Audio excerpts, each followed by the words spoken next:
What's up, everybody? Hey, welcome to Breaking the Huddle. A huge week of college football to get to. We've got some news, huge news in the college football world that we'll get to during the course of the show, top 10, so on and so forth. But as you know, this is Breaking the Huddle. I'm Joel Klatt. It's brought to you by Dr. Pepper. It is the official drink of Fansville, and it's delicious. I could use one right now. Lots to get into. Okay, so the committee gives us their worst rankings so far to date. That was Tuesday night. We'll get into that, some reaction there. Their job was not easy, and I don't want to make this personal. They have a really tough job in that committee room because 4 through 9 is not an easy task when you're ranking them, and you're going to see that as I try to go through and give you my top 10, and then we'll go through maybe some adjustments as well, as I gave you this on Saturday night, what my top 10 was, and since then,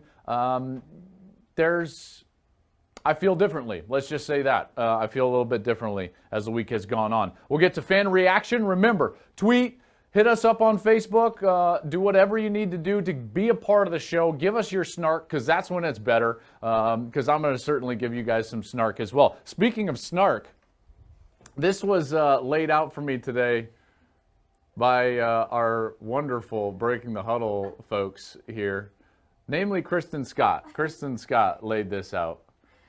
She just gave me a picture and she was like, just want to remind you where you've come from. Or I don't even know what she said. Just wanted to humble you. I'm like, humble me? I mean, I know I'm arrogant, but man, you got to show me getting knocked out. By the way, focus in on that. Focus. See that right there? Weight room. All right, here we go.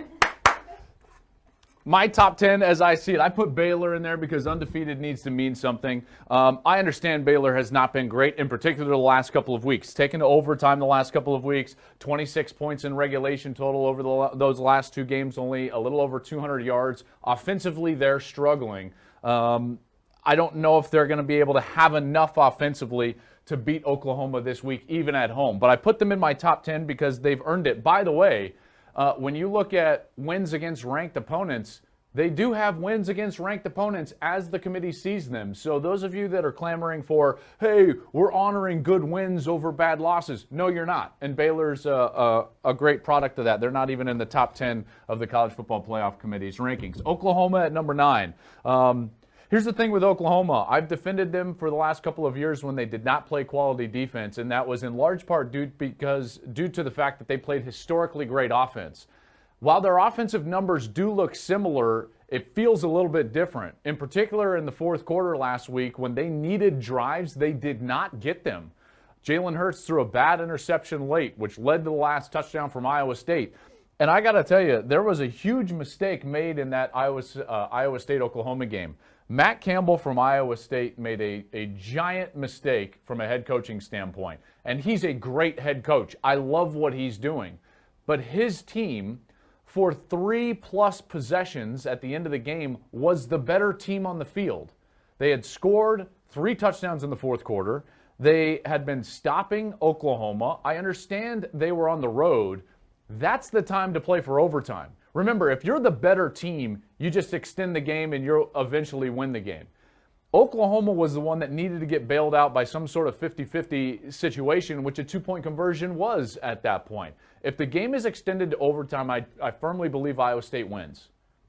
I think that's a mistake. And that was born from like, hey, we're Iowa State and we're on the road. Let's go for 2 in the win. Wrong.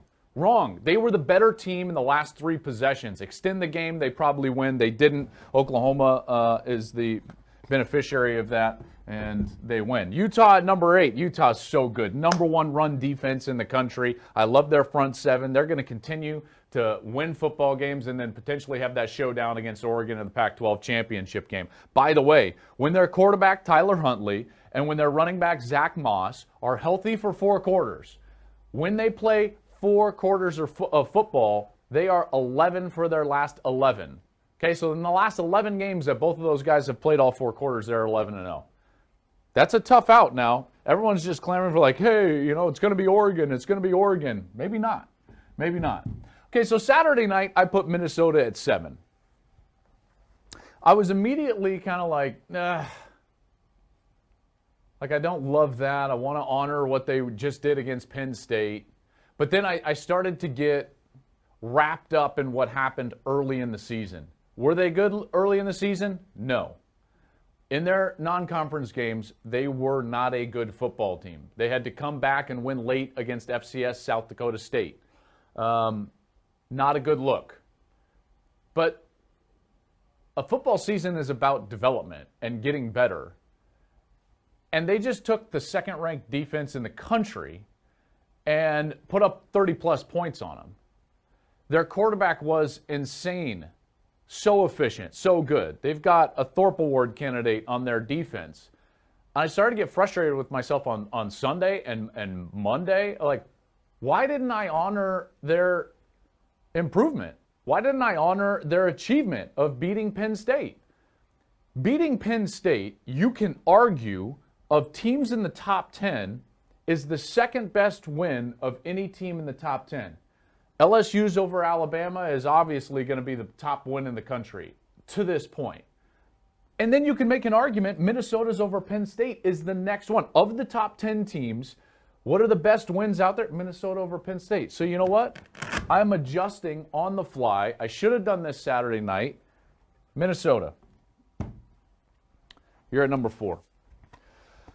That means everyone's going to fall down a spot. I had Georgia at number 6. They're going to go to number 7. I know that they're great on a run defense perspective. I believe 4th in the country. That'll pay huge dividends down the stretch, in particular this week against Auburn when they're facing a freshman quarterback in Bo Nix. Because if they can force the game onto the shoulders of Bo Nix like LSU did, Auburn has proven they can't really win that style of game. Auburn needs to be able to run the football. I know Nix is coming off of his best passing day against Ole Miss. I believe about 340 yards in that game. But I just believe Georgia's going to have too much for Auburn this week. Oregon, who I had at 5, is now going to go to number 6. I really like what Oregon has done this year. They were off this last week, so a little bit out of sight, out of mind. Herbert was brilliant after the bad start against USC. He really was. He was 20 for his last 21. He was terrific. He scrambled for a few first downs on third down. He's got a big arm. He's getting better every single week. 2 things he needs to work on: getting through his entire progression across the field management, I would call it, from the pocket, as well as anticipating windows. Remember, when a guy has a great arm his whole life, what is he able to do from the time he's a little boy all the way all through college? Sit there and wait for the wide receiver to be open and then use his big, strong arm to fit the ball into tight spaces. That's a little bit what Herbert does. A guy that doesn't have that strong of an arm, what he's had to learn at an earlier age is to anticipate those windows and anticipate those completions down the field. Herbert will have to do that in order to become the number 1 or 2 or 3 selection in the draft. I had Alabama at 4, and the reason is, you know, if that game extends out, Alabama was coming for LSU, and I was using too much of the eye test. Is Alabama a really good football team? Yes. They are absolutely a really good football team. Do they have holes this year that they haven't in the past? Absolutely. We saw that with the amount of points they gave up, 46, most under Nick Saban. Over 500, and I believe it was something like 93. Does that sound right? 590 some odd yards that they gave up to LSU. That's the 3rd most under Saban that they've given up. It was not a good look the way they played. Only 1 score in their first 9 possessions on offense.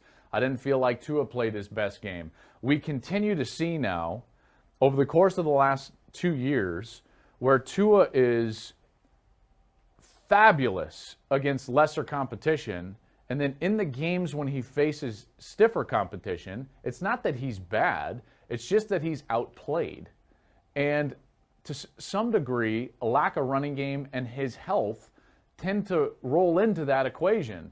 Name a game, a huge game for Alabama in the last 2 years, a huge game, best opponents, where he's been healthy, right? Like, it doesn't happen a lot. So that's a problem moving forward for them. They need to get him healthy. Now, the separation has occurred up in the top 3. I've got LSU at number 2, Clemson at 3, and I still have Ohio State at number 1 because I still believe that Ohio State is the best team in the country. Does LSU have a better win, a better resume? Yes. Yes, they do at this point. I believe Ohio State is a better football team.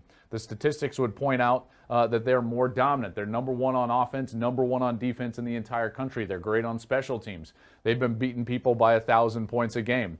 Not really, that would be a record, but you get the idea.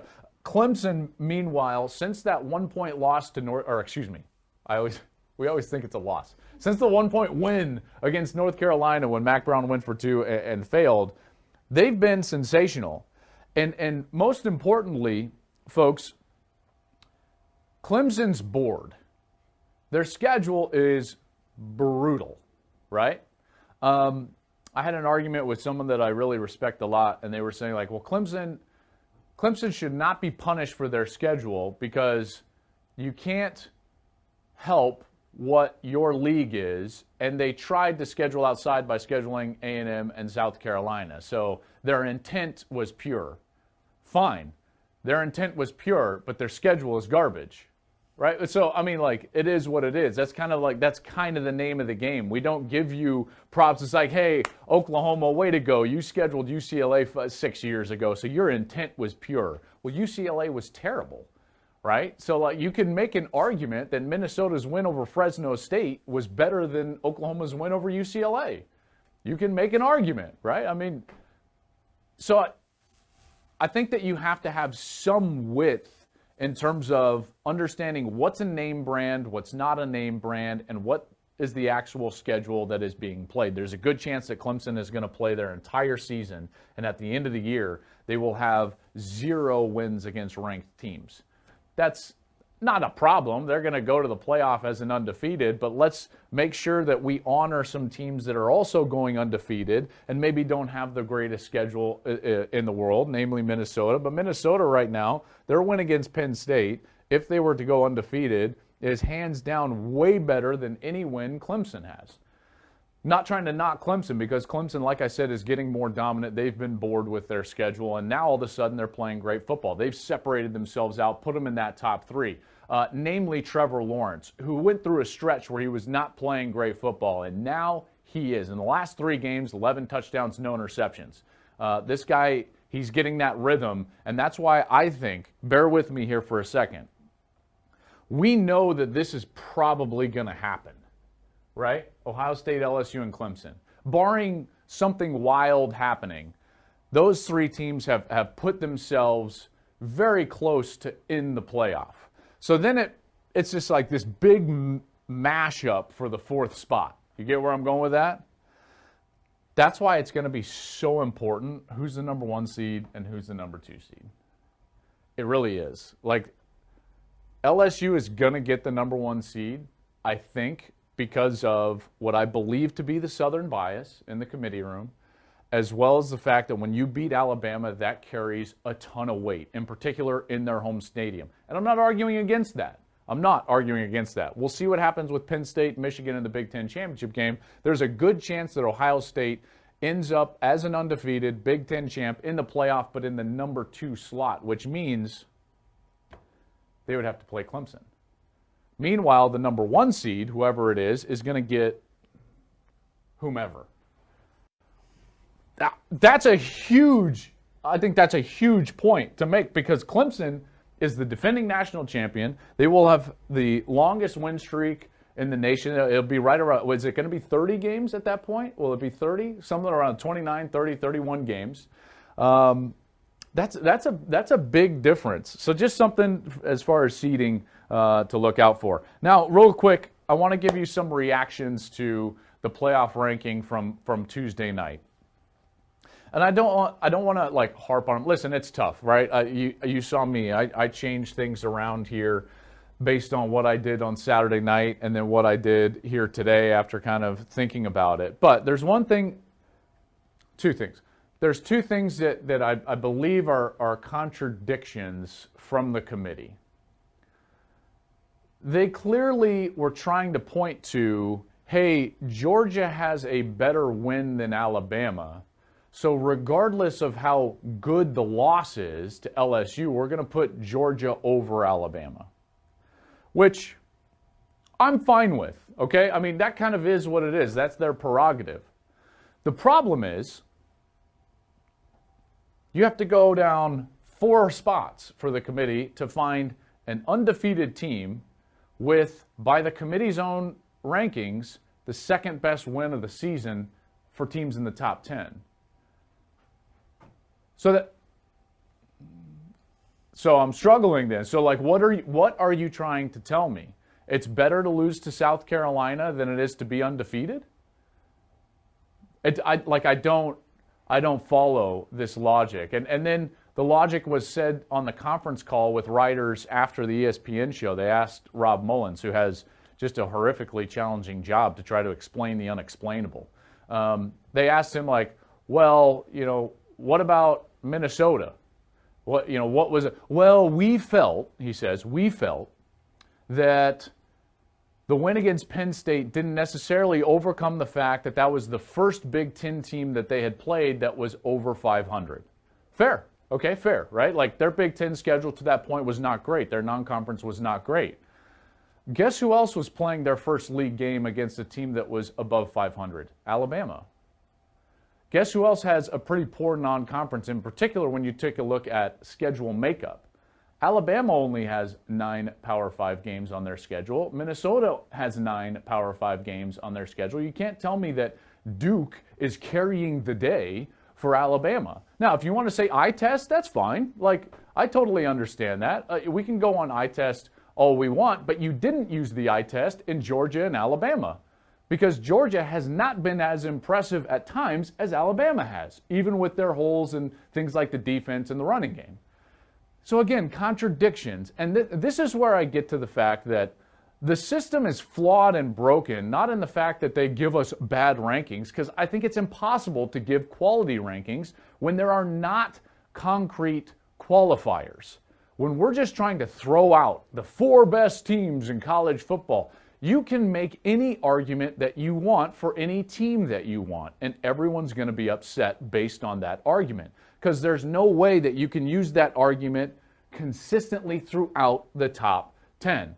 So why isn't Baylor being honored for their 2 ranked wins? I'm not sure. They're not even in the top 10. Minnesota, they're saying, well, they jumped up 9 spots. Yes, but you put them behind 4 one-loss teams. Minnesota's an undefeated with the second best win of any top 10 team in the college football playoff rankings. It's really tough, right? Like this is why I'm going to continue to say these rankings are somewhat of a sham and made for TV, which is fine. I understand it. We're on the ratings game. However, without a concrete criteria, this is what it's going to be. And it's not going to be fixed. That's why I've always proposed hey, we should make it, you have to win your conference in order to go. Because then guess what doesn't matter right now? The college football playoff rankings, which they shouldn't. Last point I would make about the rankings, and this is something that I've harped on all season long, and I just want to bring it back up because it's clearly coming to fruition. Folks, if Minnesota was even ranked 15th in the preseason, if we thought they were going to be a good team, if they had the same hype surrounding them that me and others gave Nebraska in the preseason, would they be ranked 8th right now? The answer is no. So all of you who want to tell me that the preseason rankings don't matter, I'm telling you, you are wrong. Check out the playoff rankings right now. If Minnesota started the year in the AP poll ranked 15th, they would be 4th right now in the college football playoff rankings. Perception matters. Narrative matters. The structure subconsciously that we watch and view and consume college football matters. That structure is given to us by a poll that is quote unquote meaningless and derived completely in the summer. What are we doing? What are we doing? I've told you all year, the preseason poll is bad for the sport, and this week is evidence of that. If Minnesota would have had the Nebraska hype, they'd be sitting right here, maybe higher. And everyone would be talking about how amazing the win over Penn State is. Having said that and made my arguments for everybody, guess who's on upset alert? Minnesota. You're traveling to Iowa this week. I got to tell you, when you look at the history of Big Ten play, what do you see? You see teams that win emotional games or play in emotional games, in particular big, meaningful playoff caliber games like Ohio State, Penn State a few years ago with Saquon Barkley. And what happened the very next week? Ohio State went to Iowa and got their doors blown off. Iowa's a really tough defense. It's a tough place to play. And now everyone's been showering Minnesota with love. Oh, they could go undefeated. They could go to the playoff. Okay, good luck with Iowa on the road. That's a really tough game. It will not shock me at all if Iowa beats Minnesota this week. And then guess who's let off the hook? The committee. And they can say, I told you so. And all the SEC folks will say, I told you so. And to some degree, will they be right? Yes. But I am telling you, when you play an emotional game like that, watch out the very next week. I'm going to say that to LSU. LSU, I know you don't have a tough game. Who do they play? Ole Miss? Ole Miss they play. Ole Miss is not a good football team. Watch out. I'm just saying watch out. You got to go on the road in league play after winning what looked like to be your Super Bowl on the road against Alabama and Tuscaloosa. You might handle them just fine. And you know what? Kudos to you. I'm just saying you better bring your lunch pail, you better bring your hard hat, and you better go out there and play well. Let's get to some fan reaction. All right. Lots going on. Utah, great pick. Way to go. That is a view. I tell you what, that's a top 4 view in college football right there. I gotta love that. Looks like Scotty's got something for me. He says, Scotty Swingler says, how about Baylor dominating 2 teams in the CFP top 25 on the road, tied for the second most top 25 wins, in parentheses, and being below some 2-loss teams? Riddle me that one, Joel. I can't, right? Like, I can't do it. Now, I will tell you that when your offense scores 26 total points in regulations in the last 2 weeks, when you have overtime wins in the last 2 weeks, and when your offense only gains a little over 200 yards in those regulation wins, there is cause for concern. The injury at linebacker is cause for concern. But what you're saying about your resume is not wrong. You should be ranked higher. The disrespect that the committee has given Baylor is absolutely real. And in all likelihood, like the Minnesota-Iowa game, the committee probably will get bailed out when Oklahoma beats Baylor. I would pick Oklahoma in that game because I don't think Baylor can keep up offensively. You really think Baylor's going to give up 17 points to Oklahoma? I don't. To beat Oklahoma, you got to score 40-plus points. Can Baylor score 40-plus points even against OU? Likely not. And then everyone will say, hey, I told you so. So that's why I wanted to get to your tweet. But the respect is real. Disrespect is real. And then we go from there. Josh Roundson. I think I actually went to high school with Josh Roundson. I can't remember what his last name was. That might be him, though. Josh, what's up? If it's not you, peace out.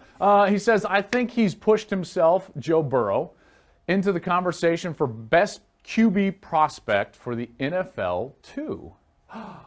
Funny you suggest that.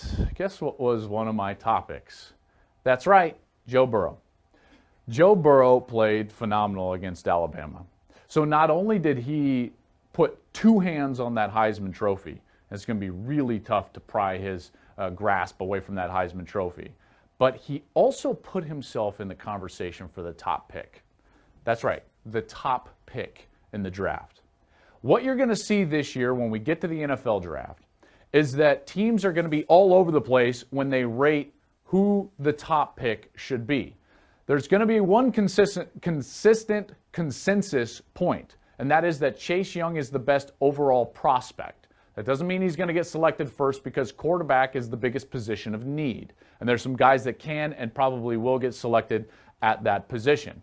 But what I'm telling you is of the quarterbacks, you're going to have so many different variations of how they're going to be ranked. Some are going to rank Joe Burrow as the top quarterback coming out of college. And I'm here to tell you they won't necessarily be wrong. Some will have Tua, some will have Herbert, but it's not going to be a consensus of those top picks. So Joe Burrow absolutely could be the top pick in the draft, and I think he ultimately will win the Heisman Trophy. One more real quick. It says, Joel Klatt, I'm just starting to think the BCS ratings would do a better job of picking the 4 best teams for the playoff than humans. Humans have agendas.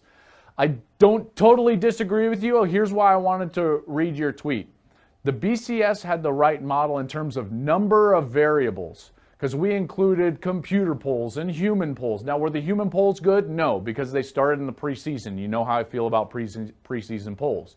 I think a combination of the two. If we had 3 committees and a computer or 2 sets of computers that gave us a composite and we averaged the 3 or 5 sets of rankings out, I think the playoff committees would be even better than the BCS system. But there's no doubt one committee of 13 people with recusals is a flawed system from the start. I've given you loads of thoughts on that. My performer of the week, we already hit on him, Joe Burrow. Joe Burrow, whoo, you got to be kidding me, man. You are on pace, Joe Burrow, to set the all-time single-season completion percentage record. Colt McCoy did it in that national championship run year that ultimately failed with the loss to Alabama. It was right under 78.5% right there. Joe Burrow is right there, man. I got to tell you, I feel like John Gruden right there. Hey, man, that Joe Burrow, man, that guy can sling it. I tell you what, man. Did you see that tight window he threw the ball in? Impressive. Burrow's my top performer of the week. LSU, great win, but you better have your head on a swivel. Emotional wins generally get followed up by poor performances. We'll see if that happens for Minnesota. We'll see if that happens for LSU this week. That's going to do it for Breaking the Huddle. I'm Joel Klatt. This show is always brought to you by Dr. Pepper. It is the official drink of Fansville. Thanks for watching, everybody.